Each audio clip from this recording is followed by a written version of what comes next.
कोई कहे कि हम भगवान को नहीं मानते। एक सज्जन बोले गुरुजी हम भगवान को नहीं मानते। हमने कहा नहीं मानते तो चूल्हे में जाओ, हम क्या करें, मत मानो। नहीं मानते तो मत मानो। अरे भगवान को ना मानने से भगवान का थोड़ी नुकसान है, नुकसान तो हमारा और आपका। भाई रावण भी भगवान को भगवान नहीं मानता था, तो नुकसान तो रावण का ही हुआ, राम का थोड़ी नुकसान हुआ।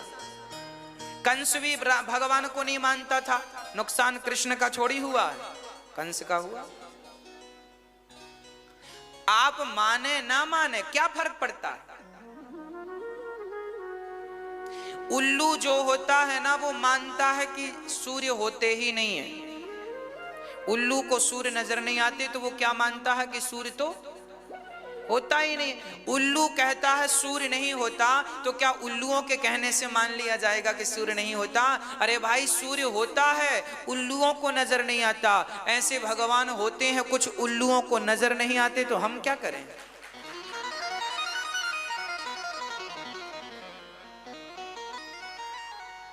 एक बालक पढ़े लिखे बच्चे ने, साइंस पढ़ने वाले बच्चे ने हमसे कहा महाराज जी भगवान है, इसका सबूत क्या है।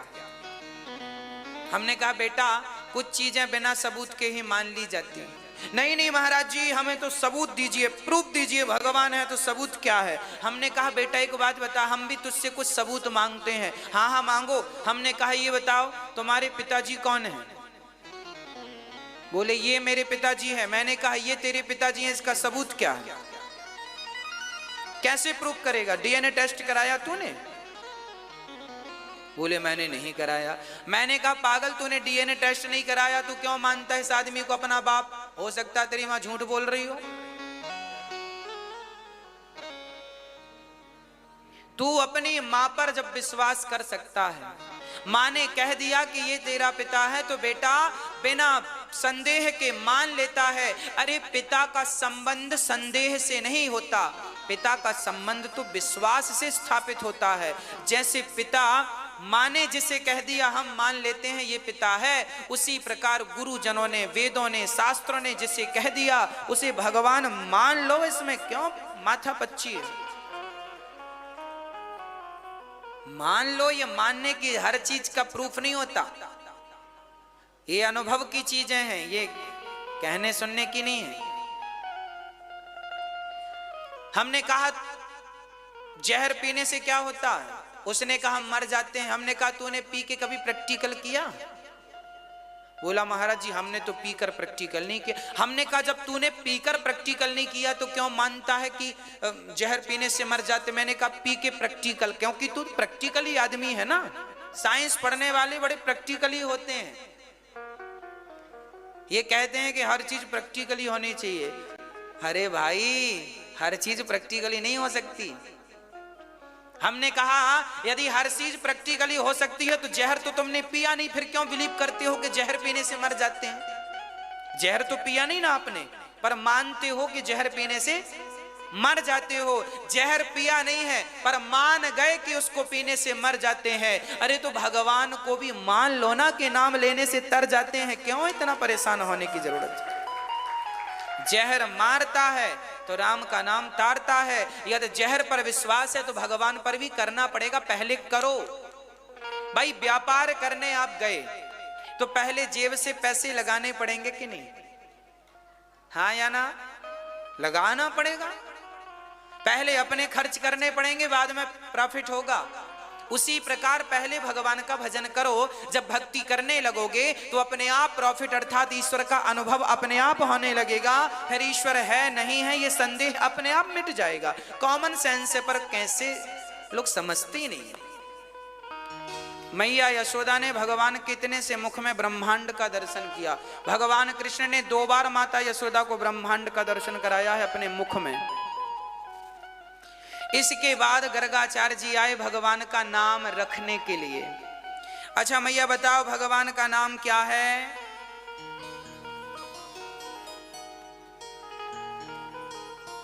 भगवान का नाम क्या है बताओ। भगवान का नाम क्या है, क्या नाम है।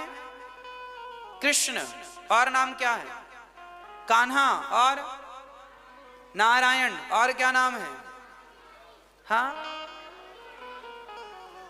भगवान का नाम है अक्ष। अक्ष मतलब हिंदी की पूरी वर्णमाला में कितने अक्षर हैं? कितने अक्षर हैं? हाँ? चलो, आ पहला अक्षर क्या है? आ, और आखिरी अक्षर क्षत्रज्ञ है ना। अक्ष, आ फर्स्ट अक्षर आ और अक्ष क्ष है ना। तो पहले आ से लेके आखिरी ज्ञा तक जितने भी अक्षर हैं, हर अक्षर कृष्ण का सूचक है, हर अक्षर परमात्मा का सूचक है। इसे कहते हैं ब्रह्म, शब्द ही ब्रह्म है, अक्षर।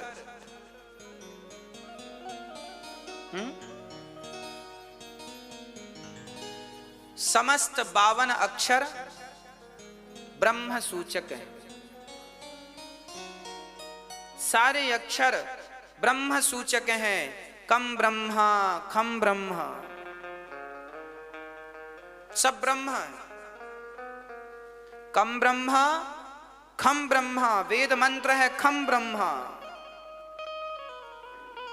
इसलिए आपके जीवन में जब दुख आए तो दुख में भी खा है, दुख, और सुख, सुख खा है ना।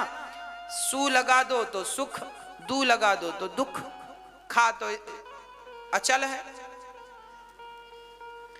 तो जो खा है वो खम ब्रह्मा, तो दू लग जाएगा तो दुख, सु लग जाएगा तो सुख। तो दुख में रहो या सुख में रहो, पर उस खम ब्रह्म को, उस परमात्मा को याद करते रहो। दुख में भी उसे देखो और सुख में भी उसे देखो, हर जगह वही वही वही है।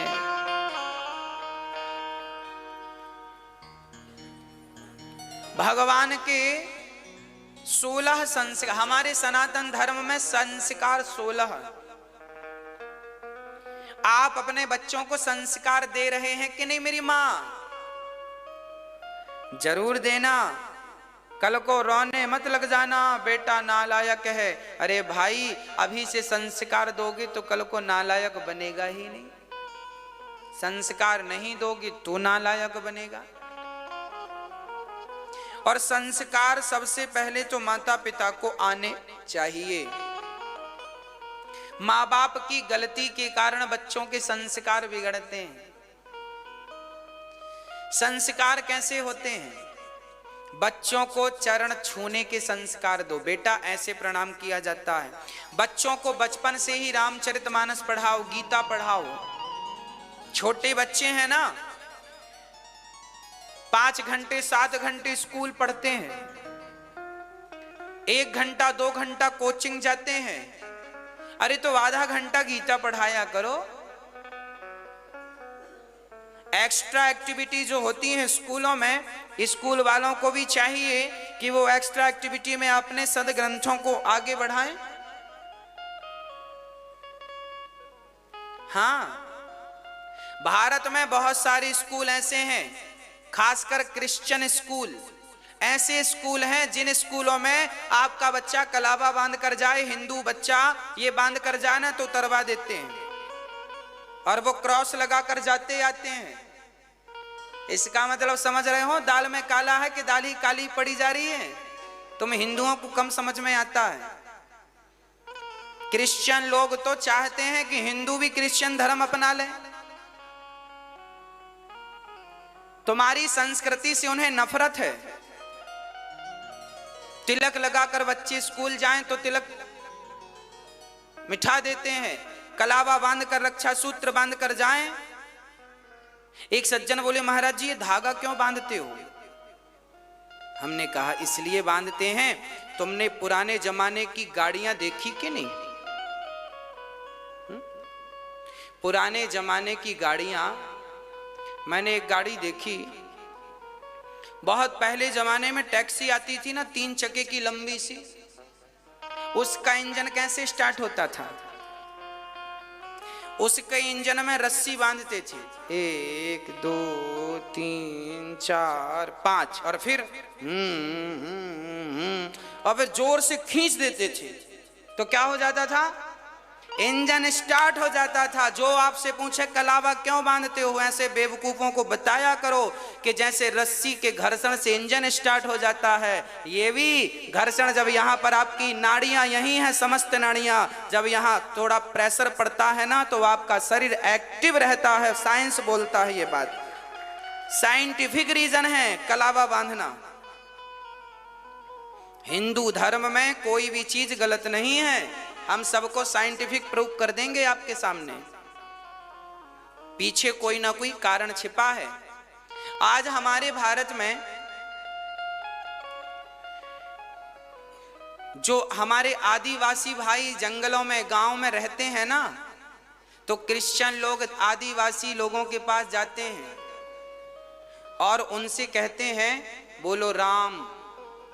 किसी आदिवासी को गांव में बुखार चढ़ जाए ना तो क्रिश्चियन लोग जाते हैं और उन्हें सिंपल मीठी गोली खिलाकर बोलते हैं बोलो राम, राम बोल के गोली खाओ। तो अब बताओ, सिंपल गोली खाई तो उसकी बुखार नहीं उतरती, फिर क्रिश्चियन दिमाग लगाता है तो पैरासीटामॉल खिलाता है और बोलता है हमारे भगवान, उनका जो भी होता हो वो बोलते हैं, तो उनने अपना बुला के और पैरासीटामॉल खिलाई तो आदिवासी भाई की बुखार उतर गई। अब क्रिश्चियन भाई ने कहा देखो तुम्हारा भगवान पावरफुल नहीं है, हमारा वाला ज्यादा पावरफुल है। ऐसा बरगला करके हिंदुओं का धर्म परिवर्तन करा देते हैं। आपको पता है भारत में गांव के गांव हिंदुओं के आज क्रिश्चियन बन गए हैं और हिंदू तो अभी सो रहा है। हिंदू तो अभी सो रहा है। गांव के गांव क्रिश्चियन बन गए। वो लोग इतने से थे, इतने सारे हो गए। हिंदुओं को बनाए पड़े हैं क्रिश्चियन और हिंदू बनता जा रहा है। हिंदू थोड़ा पैसा मिल जाता है क्रिश्चियन बन जाता, थोड़ा लालच मिल जाता क्रिश्चियन बन जाता। अरे मैं तो ये निवेदन करता हूं कि हिंदुओं को आज हमारे भारत में जो जातवाद की नफरत है, इस नफरत को जितने जल्दी हो सके मिटा दो और सबको गले लगा लो, नहीं तो बहुत देर हो जाएगी, बहुत देर हो जाएगी।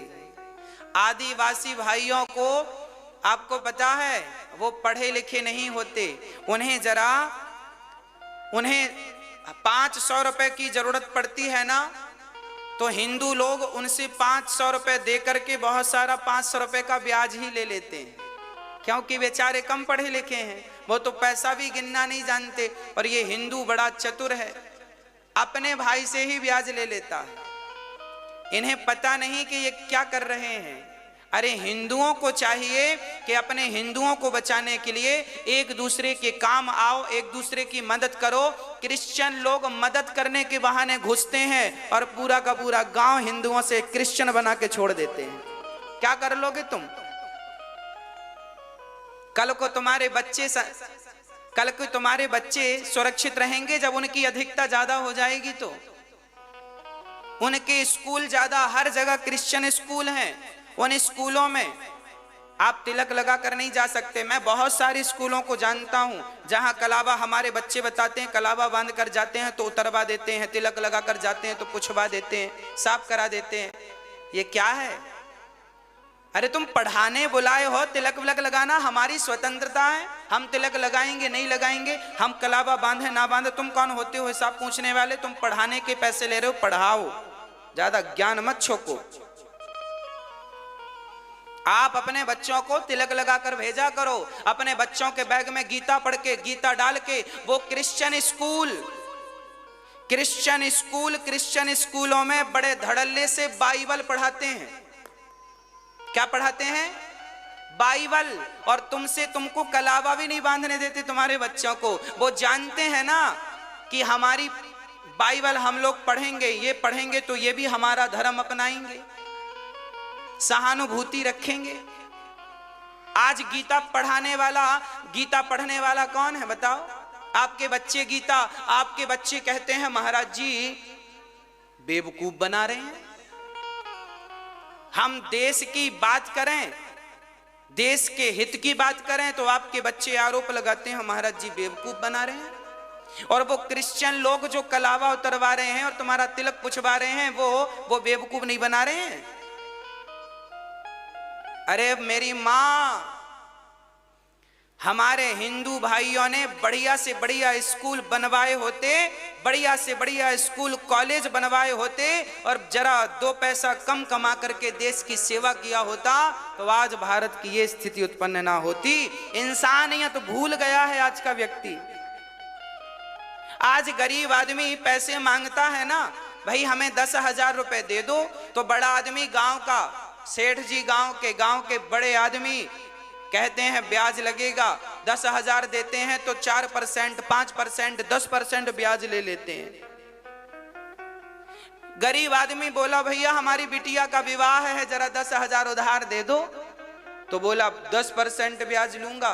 अब देखो जरा 10,000 रुपए देकर 10% गरीब आदमी से ब्याज लेता है। अरे बेटी की शादी किया है, चलो तुम कुछ नहीं कर सकते तो उसे 10,000 रुपए का सहयोग देकर वापस देगा तो 10,000 ही ले लेना। कम से कम उस बेटी का विवाह तुम ही करवा दोगी तो तुम्हें भी पुण्य लग जाएगा। और ये भारत, ये इसी सोच से भारत सशक्त मजबूत बनेगा, नहीं खोखला हो जाएगा। याद रखना भारतवासियों, अंग्रेजों ने भी यही किया था जो आज हमारे भारत में हो रहा है। अंग्रेजों ने भी हिंदुओं को अपने पक्ष में किया था, आज क्रिश्चियन लोग भी हिंदुओं को गांव के गांव बना रहे हैं। किसी का ध्यान नहीं है, कोई ध्यान देने वाला नहीं है। कब जागोगे, कब उठोगे?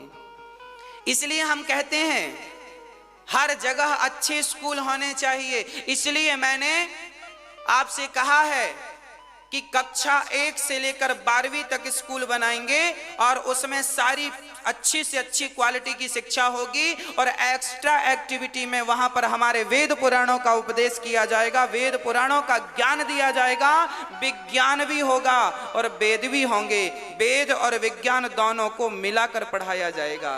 कहाँ विज्ञान है और कहाँ वेद है, वेद की कौन सी बात विज्ञान से मैच करती है, हमारे अपने भारत के बच्चे ही बड़े बड़े रिसर्च करेंगे आगे चल के। इसके लिए हमें काम करना पड़ेगा।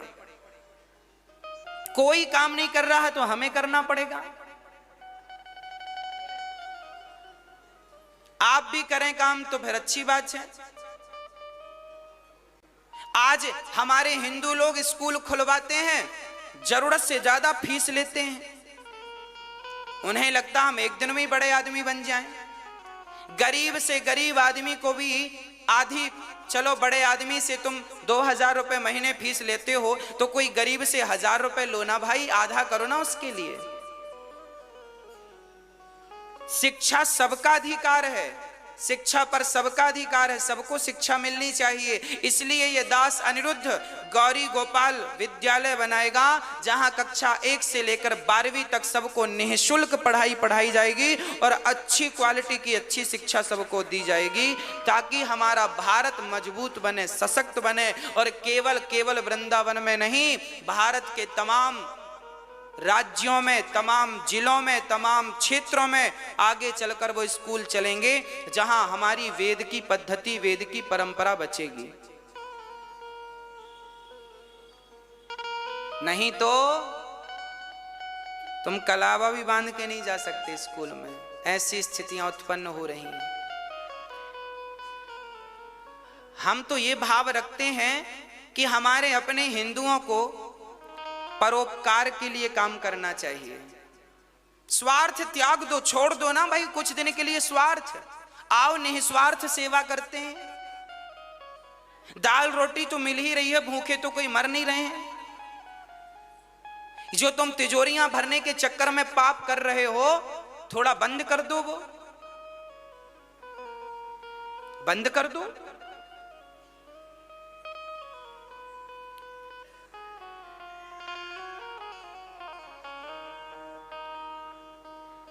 संस्कार बच्चों को देना मत भूलिएगा मेरी माँ।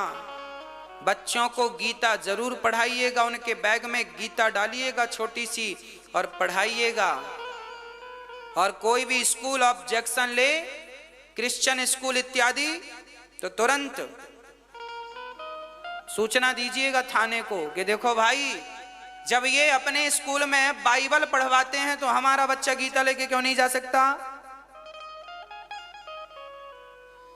क्यों इस भारत में दो तरह का व्यवहार किया जाता है? अब मत होने दीजिएगा। आप अपने बच्चों को संस्कारी बनाइएगा, संस्कार से जोड़िएगा, कल को देर ना हो जाए। और हिंदू हो तो हिंदुओं के काम आना सीखिएगा। यदि हम आपस में लड़ बैठेंगे तो देश को कौन संभालेगा? कोई भी बाहर वाला अपने घर से हमें निकालेगा। दीवानों जरा होश करो, मेरे देश प्रेमियों आपस में प्रेम करो। सब लोग हम भाई भाई हैं। हिंदू जितने हैं, ब्राह्मण क्षत्रिय वैश्य शूद्र, एक ही पिता की संतान है, एक नारायण की संतान है। मतभेद मनभेद निकालकर सबको गले लगाइए, गरीब से गरीब की मदद कीजिएगा।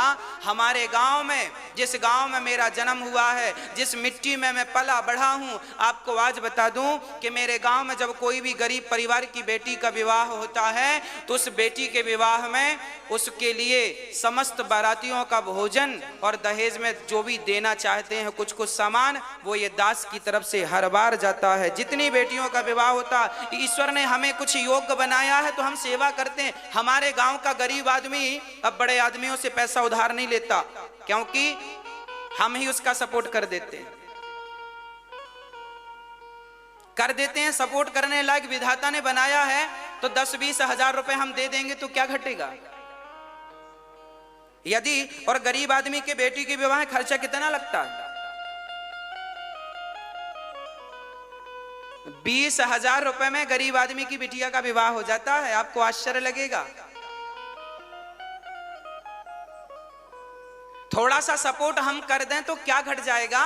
हम गरीब हो जाएंगे क्या?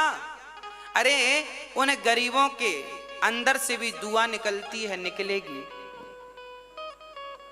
इसलिए हर पैसे वाले को चाहिए कि थोड़ा थोड़ा परमार्थ में लगाए। भाई, आपके आसपास जो गरीब लोग हैं उनकी सेवा में आप लगो।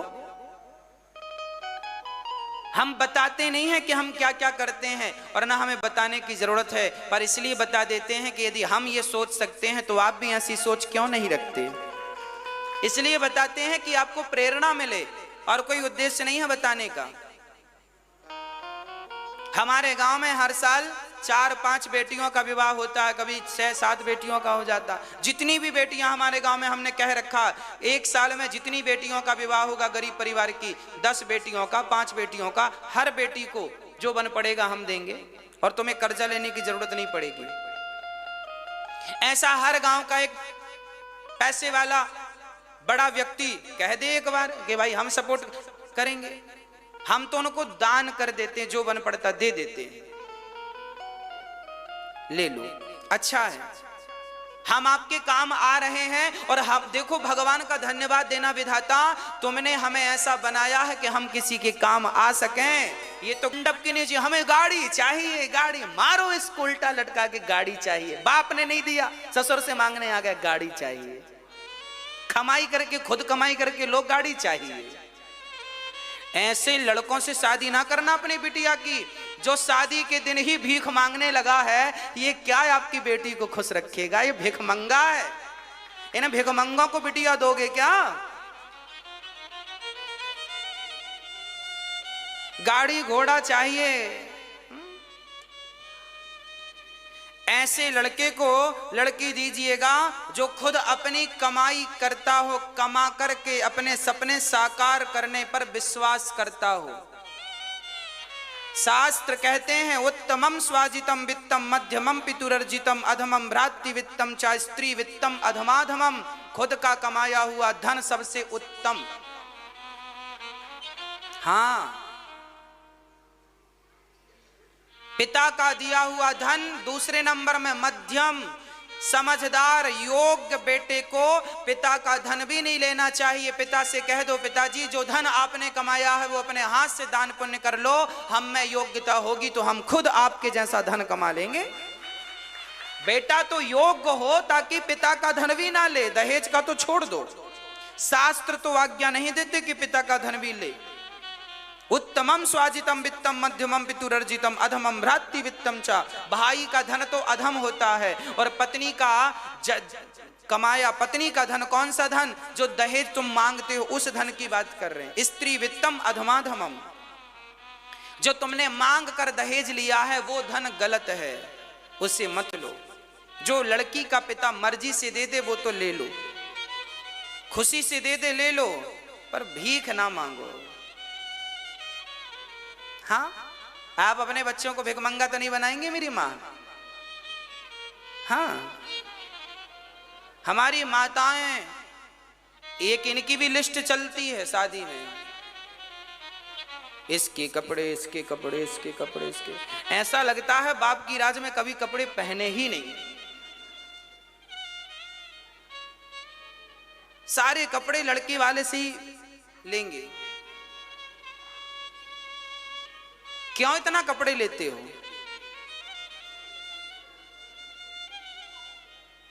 आदत नहीं जाएगी मांगने की। लोग कहते हैं बाबाओं को, बाबा कमा के क्यों नहीं खाते, भीख क्यों मांगते हो? हाँ, तो तुम भी काहे दहेज की भीख मांगते हो? क्यों लड़की वालों के घर लिस्ट पहुंचाते हो, ये भी लाना, ये भी लाना? तुम नहीं हो भिखारी, तुम नहीं हो भिखमंगा? हाँ या ना? तुम भी तो हो भिखमंगा, भिखारी। वो तो बेचारा पेट भरने के लिए रोटी मांग रहा है, तुम्हारे तो पेट वेट सब भरे पड़े हैं, फिर भी मांग रहे हो। मांगे से मरना भला, मत मांगो कोई भीख, बिन मांगे मौती मिले, यह सतगुरु की सीख। एक बात कहकर पूरी बात खत्म करूंगा। अपने बच्चों को यदि तुमने भिखारी बनाया तो मुझे लगता है कि बच्चा पैदा करना ही व्यर्थ हो गया। ऐसा भिखारी क्यों पैदा किया है? अरे पैदा ही करना था तो दानी पैदा करते, जो औरों को बांटता, औरों को देता, मांगता ना। जननी जने तो भक्त जने, या दाता या सूर, या से तो बंध्या भली काहे गवावे नूर। जननी जने तो भक्त जने, आप जन्म दो तो दानी को जन्म दो या भक्त को जन्म दो। धन्य है वो हरिश्चंद्र दानवीर कर्ण, जो केवल देना जानते थे। कहां गए वो बेटे जो देने वाले थे? अब सब हाथ पसारे खड़े हैं। क्यों क्यों लेते हो? बेटों को इतना पढ़ाना, इतना योग्य बनाना और इतना बढ़िया संस्कार देना कि बेटा योग्य लड़की तो लाना, पर योग्य लड़की के संग उसका धन मत लेके आना, डिमांड मत करना। तब तो तुम्हारी नाक समाज में ऊंची है, नहीं तो नक कटा हो जाओगे। हाँ, दहेज मांगने वालों को हम तो भिखमंगा ही कहते हैं। आप लोगों ने लिया है कि नहीं दहेज? लिया हो तो अपने घर के सामने नेम प्लेट में लिखवाना, भूतपूर्व भिखमंगे का घर यही है। तुमने ले लिया है तो भूतपूर्व भिखमंगा। और जो लेंगे उनके सामने नेम प्लेट हम ही चिपका देंगे, भिखमंगे का घर यही है। और सपने में भी आएंगे हम आपको कहने, मांग लिया भीख भिखमंगे ने। आपके सपने में भी आऊंगा मैं यदि आपने दहेज लिया तो, भिखमंगा कहने आपको।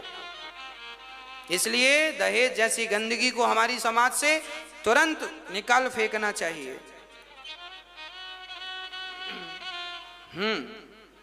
भगवान श्री कृष्ण का संस्कार हुआ, गर्गः पुरोहितो राजन, यदूनाम सुमहातपा, व्रजम जगाम नंदस्य वसुदेव प्रचोदितः।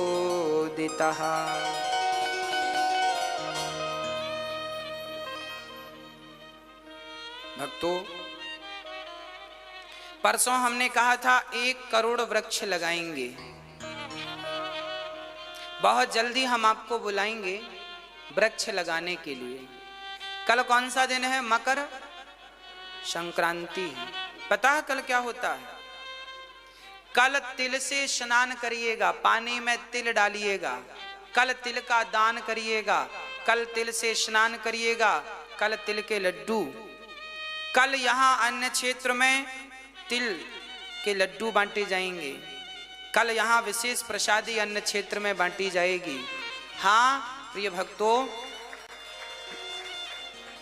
ये तिल दान क्यों? अच्छा बताओ, हमारे यहां मकर संक्रांति को तिल दान क्यों किया जाता है? तिल ही क्यों? सोना चांदी हीरा मोती क्यों नहीं? तिल दान क्यों? सुनो,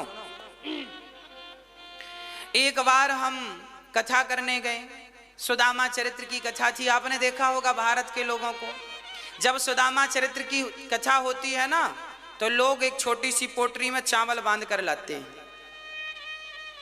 है ना, और चावल लाके चढ़ाते हैं। एक बार हमने पूछा, मैया ये चावल क्यों लाई हो? अरे महाराज जी, सुदामा जी ले गए थे ना। हमने कहा सुदामा जी कितने ले गए थे? बोले 4 मुट्ठी। हमने कहा तुम कितना लाई हो? बोले हम भी 4 मुट्ठी लाए हैं। हमने कहा मैया ये बताओ, सुदामा जी के पास कितना धन था? उन्होंने कहा 4 मुट्ठी ही था। सुदामा के पास चावल 4 मुट्ठी भी नहीं थे, वो तो पड़ोसन से सुशीला मैया मांग कर लाई 4 मुट्ठी चावल। हमने कहा उनके पास कुछ नहीं था, 4 मुट्ठी मांगने से मिला था, तो 4 मुट्ठी पूरी ले आए। तुम्हारे पास कितना था? महाराज जी हमारे तो ड्रम भरा है चावल का। हमने कहा ड्रम से भी तुमने 4 मुट्ठी निकाला? तुम्हें लज्जा नहीं आई, शर्म नहीं आई कि 4 मुट्ठी लेकर जाए? दान अपनी हैसियत के अनुसार देना चाहिए। 4 मुट्ठी चावल भी मंजूर हैं, पर केवल सुदामा के। क्यों? क्योंकि सुदामा 4 मुट्ठी से ज्यादा देने की क्षमता नहीं रखते थे। सुदामा ने 4 मुट्ठी चावल नहीं दिया भगवान को, बल्कि उनके पास उनकी प्रॉपर्टी के नाम पर उस समय केवल 4 मुट्ठी चावल थे। तो सुदामा ने अपना सर्वस्व भगवान के चरणों में समर्पित किया है, ना कि 4 मुट्ठी चावल दिया है। और आप भी 4 मुट्ठी लेके आए हो, वो लाए थे तो तुम भी लाए हो। तो सुदामा का भाव और तुम्हारे भाव में तो बहुत जमीन आसमान का अंतर है। हम ये नहीं कहते कि तुम 10 किलो लाओ, 1 भी मत लाओ। हम तो ये कहेंगे चावल आवल मत लाया करो, पैसे रुपया मत लाया करो, सोना चांदी मत लाया करो, कुछ भी मत लाया करो। पर जहां जरूरत है वहां अपनी क्षमता के अनुसार। आज तिल क्यों दान करते हैं? आज तिल इसलिए दान करते हैं ताकि गरीब से गरीब आदमी भी, उस आदमी से कहा जाता है बेटा साल में 1 दिन की छूट है, मकर संक्रांति की 1 दिन की छूट है। यदि तुम गरीब से गरीब हो, तुम्हारे घर में रोटी नहीं है, गेहूं नहीं है खाने को, तो कोई बात नहीं। तुमने यदि 1 तिल का दाना भी, यदि साल में 1 बार मकर संक्रांति के दिन 1 तिल का दाना भी तुमने दान कर दिया, तो उस दान के बल पर तुम्हारी सदगति हो जाएगी। इसलिए आज अर्थात कल के दिन तिल का दान करते हैं गरीब से गरीब आदमी को। और अमीर से अमीर आदमी को क्या करना चाहिए? हाँ, राजा नृग जब गायों का दान करते थे तो गायों के पांव में चांदी मढ़वाकर, सींगों में सोना मढ़वाकर और गले में बढ़िया गायों को सोने चांदी हीरे मोती के माला पहनाकर गाय का दान करते थे, क्योंकि वो इस लायक थे। हाँ या ना? चलो, राम सेतु बना तो गिलहरी ने अपने शरीर को पानी में डुबाया समुद्र में, और शरीर में बालू लपेटी और वहां गई समुद्र सेतु में और झड़ा दिया। किसी ने गिलहरी से पूछा क्यों तुम पत्थर वत्थर क्यों नहीं रखती हो, ये बालू क्यों झड़ा रही हो? तब गिलहरी ने कहा मेरी औकात पत्थर रखने की नहीं है, मेरी हैसियत तो केवल बालू छिड़कने की है, और मैं बालू छिड़क रही हूं। कहने का अर्थ यह है कि जो व्यक्ति जिस लेवल का है, ईश्वर ने तुम्हें जिस क्षमता से संपन्न किया है, जिस योग्य बनाया है, उस प्रकार का दान, उस प्रकार का सहयोग समाज में हम सबको करना चाहिए। अपनी क्षमता के अनुसार दान करना चाहिए। यदि गिलहरी ने बालू लपेटकर समुद्र के पानी में अपने आप को गीला करती है, फिर बालू लपेटती और सेतु में झड़ाती है, राम ने कहा पांव के नीचे आएगी तो मर जाएगी। गिलहरी ने कहा मर गई तो क्या हुआ राम, इतिहास के पन्नों में मेरा नाम दर्ज हो जाएगा कि एक गिलहरी ने भी राम की सेवा के लिए, अरे बालू ही सही, बालू के कुछ कण कम से कम डाले तो थे। इस सेतु के निर्माण में अपना योगदान तो दिया था। बस भक्तों, इसी तरह ये दास अनिरुद्ध, यहां पर अन्न क्षेत्र चल रहा है, सब लोग प्रसाद पाते हैं। यहाँ वृद्ध माओं की सेवा होती है, सभी माएं प्रसन्न चित्त से रहती हैं। यहाँ पर दवा क्षेत्र चलता है, सबकी निःशुल्क दवाई, कम से कम 100 मरीज रोज अपना इलाज कराते हैं। जल्दी से हॉस्पिटल का निर्माण भी चालू हो जाएगा, जहां बड़े से बड़ा ऑपरेशन भी होगा। और यहाँ जितने भी आगे कक्षा 1 से 12वीं तक स्कूल, निःशुल्क बच्चों को शिक्षा और 1 करोड़ वृक्ष लगाने का संकल्प, 1 करोड़ वृक्ष लगाने की प्रतिज्ञा। 1 करोड़ वृक्ष लगाएंगे हम। अच्छा सोचने में नुकसान क्या है बोलो? लोग बुरा सोचते हैं, हम अच्छा सोचते हैं। हमारा सोचा पूरा हो ना हो, पर विधाता के घर जाएंगे तो कम से कम कहेंगे कि हमने सोचा तो अच्छा ही था। एक जंगल में लगी आग, सारे पशु पक्षी गए भाग, पर एक नन्ही सी चिड़िया अपनी चोंच में पानी भर भर के जंगल की आग में डाल रही थी। एक कौवा बोला चिड़िया भाग जा, नहीं मर जाएगी।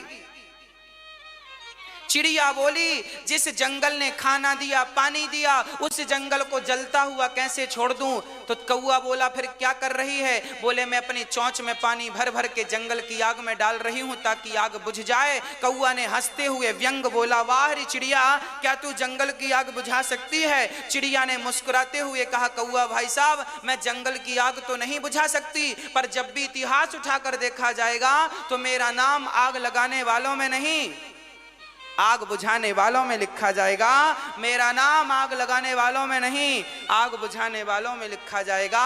इसलिए ये दास अनिरुद्ध, अब मैं किसी के भरोसे नहीं रहना चाहता।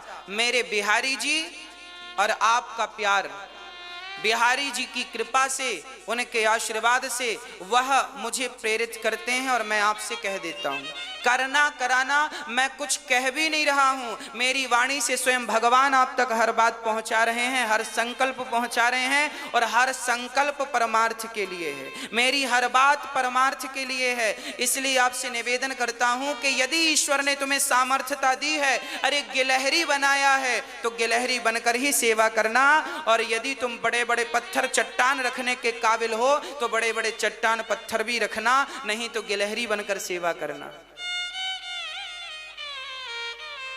यहां पर रोज भोजन बढ़ता है, बड़ा अच्छा लगता है, मन को शांति मिलती है कि चलो कुछ अच्छा हो रहा है। यहां जब आप आएंगे और माओ का दर्द सुनेंगे, माओ की हंसी, जब माएँ यहां रहती हैं, प्रसन्न रहती हैं, उनके मुस्कान जब वो मुस्कुराती हैं, हमें अच्छा लगता है। चलो पता नहीं मैया आखिरी बार कब मुस्कुराई थी, कब हंसी थी। अरे बेटे ने जिस माँ को घर से निकाला हो, उस माँ ने कब आखिरी बार हंसा होगा, ये तो आप ही सोच सकते हैं। पर यहाँ आकर जब माँ की मुस्कान देखता हूँ ना, तब मुझे लगता है कि मेरा जीवन सफल हो गया, मेरा जीवन, मेरा जन्म सफल हो गया। जो सबको देखते ही अपनी ओर आकर्षित कर ले, जिसे देखकर मन आकर्षित हो जाए, उसका नाम कृष्ण है। भगवान की दिव्य बाल लीलाओं का वो श्री सुखदेव भगवान ने वर्णन किया। भगवान छोटे छोटे बछड़ों को खूंटी से खोल देते हैं। वत्सान मुंचन क्वचित समय क्रों से संजात हासा। जब गोपियों को गुस्सा आता है तो ही करके हंस देते हैं, सारा गुस्सा ठंडा हो जाता है गोपियों का। गोपियों के घर जाते हैं, मटकी निकाल कर छींके से सारे ब्रजवासियों को बांट देते, बचता है तो बंदरों को लुटाते हैं। और गोपियों से कहते हैं साधु संत आए हुए वाले हैं गांव में, सब मक्खन दो। हम मक्खन देती हैं तो बंदरन को खवा देता है। और बोला सखियो यही तो साधु संत हैं। एक सखी बोली मैया तेरे लाला ने हमारे छोटे छोटे बच्चन को परेशान करें। कैसो परेशान करें? बोले बच्चन को हम बाहर आंगन में पालने पर लिटाएं तो चिटकोटी काट के भाग जाए, ऐसे दबा कर भाग जाए, हाथ पांव, बच्चे रोने लग जाते हैं। मैया बोली च्योरे लाला तूने ऐसी हरकत करी? कन्हैया बोले मैया मैंने ऐसी कछु हरकत ना करी। और ये सब बोल रही हैं, झूठ बोल रही हैं, बचनों को खोल देता हूं। मैया बोली कन्हैया ने कहा मैंने कुछ नहीं किया। मैया रोने लगे। मैया बोली राम राम छोटो सो छोरा है, कहीं डर ना जाए। तो मैया सखियन से बोली जब तक तुम मारे छोरा को रंगे हाथों नाए पकड़ोगी ना तब तक तुम सबन की बातन को भरोसा नाए करेंगे। अब सारी सखियों ने मटकी के ऊपर घंटी लटकाई दी कि आवेगो तो हम याकू पकड़ लेंगे। कन्हैया आए, मटकी बंधी देखी तो भगवान जानने लगे। मटकी के ऊपर घंटी बंधी देखी, भगवान जाने लगे। भगवान बोले क्यों घंटी, मंदिर में जगह कम थी कि तुम घंटी लटक रही हो मटकी के ऊपर? घंटी बोली सरकार जगह तो बहुत थी पर गोपियों ने जबरदस्ती बांध दिया। भगवान बोले अब बंधी रहो, हम जा रहे हैं भूखे प्यासे। घंटी बोली सरकार मैं आपकी कोई सेवा कर सकूं तो बताओ। भगवान बोले बंधी हो बजना मत। गोपियां काम में बिजी थी। भगवान चुपके से खिड़की से घुसे, ब्रजवासी गए, गोला बनाया, मक्खन निकाला मटकी से, सबको खवाया। अंत में भगवान की इच्छा हुई ने थोड़ा मैं भी चखूं। और जैसे ही भगवान खाए हुए लगे, मटकी से बंधी घंटी टन टन टन टन टन टन टन टन बजने। भगवान बोले क्यों बज गई? अभी तो मना किया था, हम बजेंगे नहीं। घंटी बोली सरकार जब ये दुनिया के लोग खाते हैं ना तब मेरा बजना जरूरी नहीं होता, पर जब आप भोग लगाएं तो मैं कैसे ना बजूं? मेरी तो आदत है कि आप भोग लगाएं और मैं बजती हूं। अब सारे ब्रजवासी भाग गए, कन्हैया मटकी पकड़े खड़े लटके रहे, सब नीचे से निकल निकल के भाग गए। अब भगवान सखियां आए, अच्छा चोरन को सरदार पकड़ में आ गया। अब दारी के बोल तेरी मैया को यहीं बुलाऊं कि तोकू वहां लेकर चलूं? कन्हैया बोले सखी बाद में मैया को बुलाइयो, अनेक मोकू नीचे तो उतार, गिरूंगो तो हाथ पांव टूटेंगे। अब सखियों ने अपना गोला बनाया, बोला हाँ हाँ हाथ छोड़ दो, हम तुम्हें गिरने नहीं देंगी। आज कन्हैया ने जब कहा मैं छोड़ दूं हाथ, गिर तो नहीं जाऊंगा, गोपियां बोली ना हमारी पकड़ मजबूत है, भगवान आप यदि हमें नहीं गिरने देते तो हम भी आपको आज गिरने नहीं देंगे। भगवान ने मटकी छोड़ी, धम्म से भगवान उनकी गोद में आए, गोपियों ने कान पकड़ लिया, है ना? गोपियों ने भगवान श्री कृष्ण के कान पकड़ लिए। अब गोपियां बोली कन्हैया अब पकड़ में आए हो, अब तुमको क्या सजा मिले बताओ? कन्हैया बोले सखी अब हम चोरी ओरी सब बंद कर देंगे, हमें एक मौका दे दो, हमें सुधरने का मौका दे दो। मैया ने कह रखा है लाला को पकड़ के रंगे हाथ लियो, हम चलो तुमको रंगे हाथ पकड़ के ले चले। अब सखियां बोली एक ही शर्त पर छोड़ेंगी। शर्त क्या है? बोले हमें नाच करके दिखाओ। आज भगवान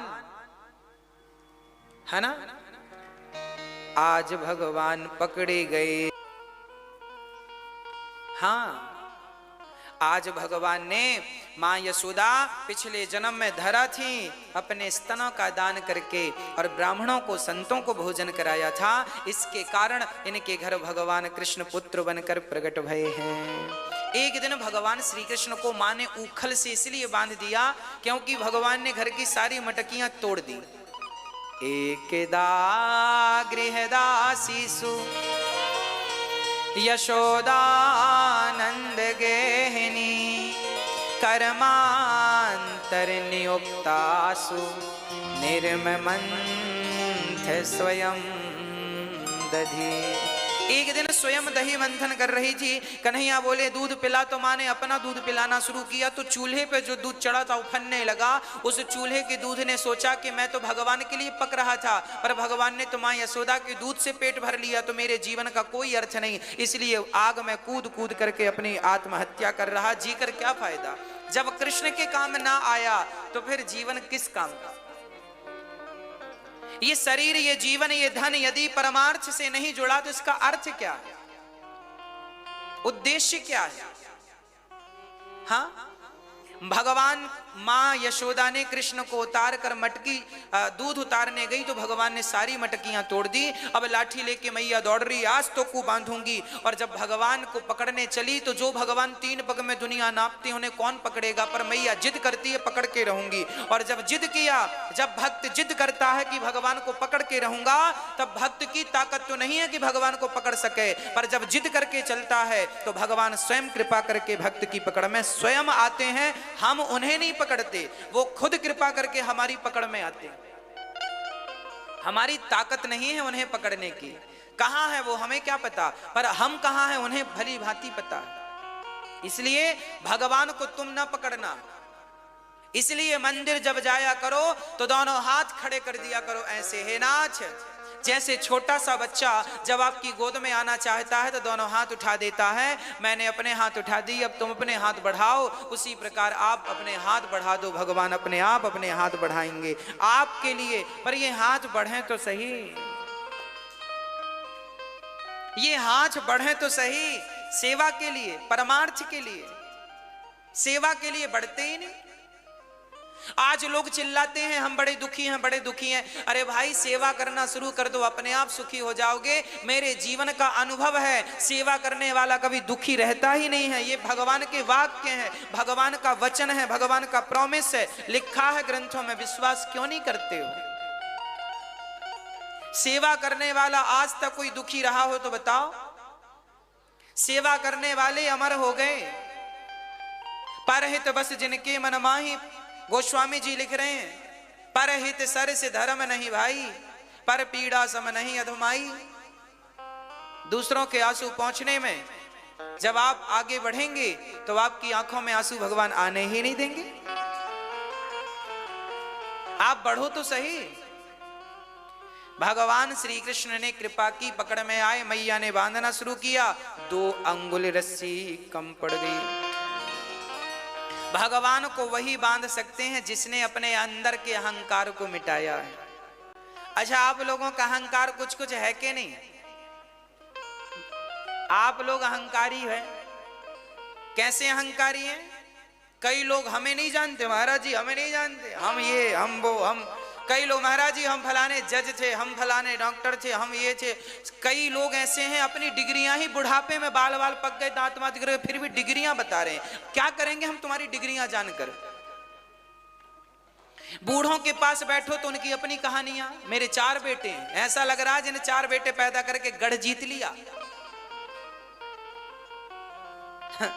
4 तो तुम्हारे हैं, सुअर के तो 12-12 हैं, तुमसे ज्यादा हैं।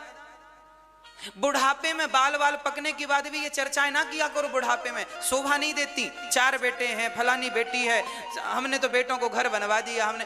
ये कोई उम्र है ये सब बकवास करने की? अरे उम्र ढल चुकी है, बुढ़ापा आ चुका है, मौत कभी भी आ जाएगी। भगवत चिंतन करो, आंख बंद करो, भगवान का चिंतन करो। क्या बेटा बेटी गिना रहे हो पूरी जिंदगी? तो यही गिनाते निकल गई, और होगा भी क्या? एक सज्जन बोले, एक सज्जन हमें अपने घर ले गए, बोले महाराज जी हमने घर बनवाया। हमने कहा चलो, और घर ले गए तो उन्होंने अपना कमरा दिखाया। उन्होंने, अच्छा आदमी किसी के घर कोई नया घर बनवाता है तो वो अपने घर की टॉयलेट जरूर दिखाता है, ये बनवाया है हमने, ये हमारा फलाना रूम है, ये हमारा ये है, ये घर दिखाया। वहां उसके घर में हमने देखा ग्लोब रखा था। ग्लोब जानते हैं?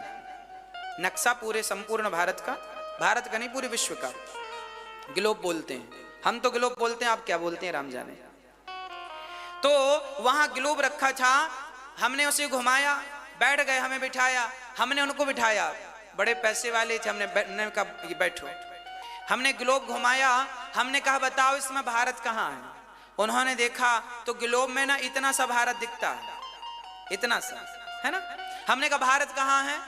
बोले ये महाराज जी भारत, हमारा भारत ये है। हमने कहा इस भारत में तुम्हारा राज्य कहाँ है? तो उत्तर प्रदेश। अच्छा ये उत्तर प्रदेश है। हमने कहा इस उत्तर प्रदेश में तुम्हारा जिला कहाँ है? वो जिला एक बिंदी थी ग्लोब में, इतना सा डॉट। हमने कहा ये जिला है, इतना सा जिला। हमने कहा इस जिला में तुम्हारी सोसाइटी कॉलोनी कहाँ है? बम। हमने कहा तुम्हारा घर कहाँ है इसमें? दिख रहा? अरे भाई विश्व के नक्शे में तुम्हारी औकात क्या है? विश्व का नक्शा जब उठाकर आप देखेंगे तो तुम्हारा जिला एक छोटी सी बिंदु के रूप में दिखेगा, बस बिंदी, डॉट। हमारी और आपकी इस ब्रह्मांड में औकात क्या है? और जो तुम अहंकार लिए घूम रहे हो, मैं यूं मैं वो, ऐसे ऐसे चल रहा हूं, ये अहंकार किस बात का है? क्यों? कितनी प्रॉपर्टी है आपके पास? किसकी अकड़ में चल रहे हो? मत करना अकड़। अच्छे अच्छों की राज राजे रहे, ना वो रानी रही, ना बुढ़ापा रहा, ना जवानी रही। बड़े बड़े राजा इस मिट्टी में मिल गए हैं, रौंद डाला है इस माटी ने। कबीरदास जी ने भजन दोहा गाया है ना कि तू क्या रौंदे मोही, एक दिन ऐसा आएगा मैं रौंदूंगी तो ही, है ना। तू मुझे, कुम्हार मिट्टी को रौंद रहा था तो मिट्टी से आवाज आई, कुम्हार तू मुझे क्या रौंदता है, एक दिन मैं तुझे रौंदूंगी। बस तुम्हारी और हमारी औकात क्या है? आदमी बड़ी बड़ी बातें करता है, मैं ये हूं मैं वो। अरे भाई हम सबकी असली औकात यही है, हमारी हैसियत यही है कि जब हम मरेंगे ना तो हमें 4 लोग उठाकर ले जाएंगे, हम अपने से उठेंगे भी नहीं। जिस शरीर की तुम्हें गर्मी थी, जिस धन का तुम्हें बड़ा अहंकार था, जिस परिवार की तुम्हें बड़ी गर्मी थी, वो सबका सब तो बना रहा पर तुम नहीं हो। अब तुम्हें उठाकर शमशान ले जाकर जलाएंगे और जलाने के बाद 3 दिन बाद तुम्हारी राख उठाकर एक 25 रुपए के घड़े में भर देंगे। तुम्हारा संपूर्ण शरीर अब 25 रुपए के घड़े में है, हाँ या ना? और वो हवा उस घड़े की राख हम उठाकर फूंक मारेंगे तो उड़ेगी कि नहीं? लो कल तक कहता था हमें नहीं जानते, हम ये हैं हम वो हैं, लो भैया अब राख बन गया, फूंक मार के उड़ाओ तो उड़ जाएगा। हम सबकी असली औकात यही है कि एक दिन 25 रुपए के घड़े में आ जाओगे और हवा चली तो उड़ भी जाओगे। इसलिए अकड़ अपनी गर्मी अपने जेब में रखो, यहाँ सामान्य जीवन जियो, भगवान के बनकर रहो। संपत्ति सब रघुपति के आही, ये शरीर भी तुम्हारा नहीं है तो घर परिवार तुम्हारा कैसे हो जाएगा? बेवकूफों की तरह बातें ना किया करो। इस शरीर पर तुम्हारा कोई अधिकार हो तो बता दो, फिर घर परिवार पत्नी पति पे अधिकार क्यों जमाते हो? ये अधिकार जो जमाए बैठे हो यही अहंकार का प्रतीक है, यही अहंकार है। अहंकार मिटाओ। कुछ भी, हम और आप मेहमान हैं 25, 50, 100 सालों के, ना मैं बचूंगा ना तुम बचोगे, कोई बचा? हमारे बाप दादे बचे क्या? कई लोग इस चक्कर में मरते नहीं, हमारे बाद क्या होगा? साहब बहुत बढ़िया होगा, तुम जाओ, तुम्हारे बाप दादे चले गए, काम किसका रुका? किसका? आपके बाप दादे भी यही सोचते थे हमारे बाद क्या होगा, चले गए, सब बढ़िया चल रहा है, रोटी भी बन रही है, काम धाम भी हो रहा है, दुकान मकान भी चल रहा है, पैसे भी आ रहे हैं, सब चल रहा है। वो भी यही सोचते थे हमारे बाद क्या होगा। अब वो वहां से देख रहे होंगे, लो हम व्यर्थ ही सोचते थे क्या होगा, सब बढ़िया हो रहा है। बहुत घाटे में चल रहे हो आप लोग। घाटा इस बात का कि आपने सब कुछ अपना मान लिया, ये मेरा ये मेरा ये मेरा। अरे जो तुम्हारा था उसे तुमने पकड़ा ही नहीं। मेरे तो गिरधर गोपाल दूसरो ना कोई, इसे पकड़ लो, भगवान मेरे हैं बस, बाकी सब असत्य है। फिर जिसको तुम अपना कह रहे हो वो केवल अहंकार के कारण, इसलिए मन से, विचारों से, बुद्धि से सबको हटाकर अपने निर्मल मन में केवल गोविंद को स्थान दो, भगवान को बैठाओ, बिहारी जी को बिठाओ। बस माता रामो मत पिता रामचंद्र, स्वामी रामो मत सखा रामचंद्र, सर्वस्वम में रामचंद्रो दयालु, नान्यम जाने नहीं व जाने न जाने, मैं राम के सिवा किसी को नहीं जानता। वल्लभाचार्य जी महाराज वृंदावन आए, द्वैताद्वैत के अधिष्ठात्र वल्लभाचार्य जी जब वृंदावन आए तो उन्होंने कहा मैं राम को, मैं नरसिंह को, वामन को मैं नहीं मानता, शंकर को, दुर्गा को नहीं मानता, क्योंकि मैं केवल एक कृष्ण को मानता हूं।